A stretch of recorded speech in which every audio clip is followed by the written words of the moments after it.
يحكى أن الخليفة هارون الرشيد قرر أن يعمل رهان مع الشاعر أبي نواس، فأرسل في طلبه، ثم قال له: هل لك أن تبيت الليلة عريانا على سطح القصر دون أن تتدفأ، وفي المقابل لك مني 1000 دينار.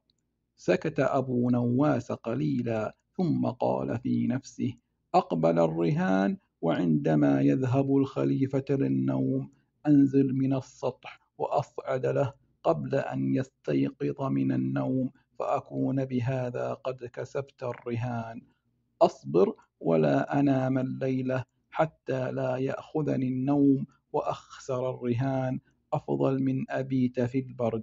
وعلى كل حال يستحيل أن أنام في جو كهذا، سأظل ساهرا حتى الصباح في الدفء، خير لي من السهر على هجمات البرد القارصة.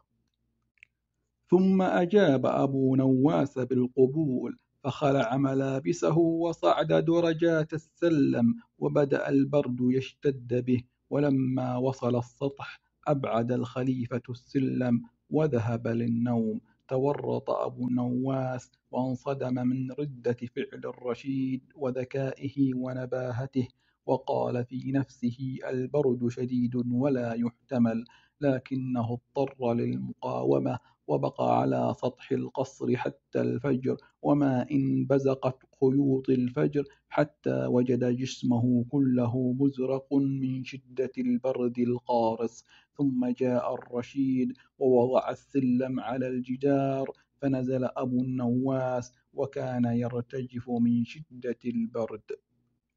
وبعد أن تدفأ قليلا قال: يا أمير المؤمنين، إلي ب1000 دينار فقد كسبت الرهان. فأجاب هارون: يا أبا نواس، ألم تدفئ نفسك خلال الليلة كلها؟ فقال أبو النواس: وكيف ذلك يا أمير المؤمنين؟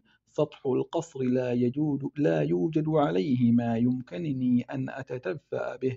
فقال الرشيد: ألم ترى نارا أو نورا؟ فقال أبو النواس: وما علاقة رؤيتي للنور أو نار بتدفئتي؟ وهل رؤية النار يمكنها أن تقدم لي شيئا من الدفء أو الحرارة؟ نعم، لقد رأيت نورا، ولكن كان بعيدا جدا. فضحك هارون الرشيد بقهقهة عالية، ثم قال: لقد خسرت الرهان يا أبو النواس. أبو النواس: كيف خسرت الرهان يا أمير المؤمنين الرشيد؟ فقد تدفأت على ذلك النور. غضب أبو النواس وسكت، وأسرها في نفسه، وقبل الهزيمة على مضض. ومرت عدة أسابيع وأبو النواس يفكر في طريقة ينتقم منها لهارون الرشيد بطريقة لطيفة دون أن تغضب الرشيد. ثم قرر أبو النواس أن ينفذ خطته التي طرأت عليه فجأة.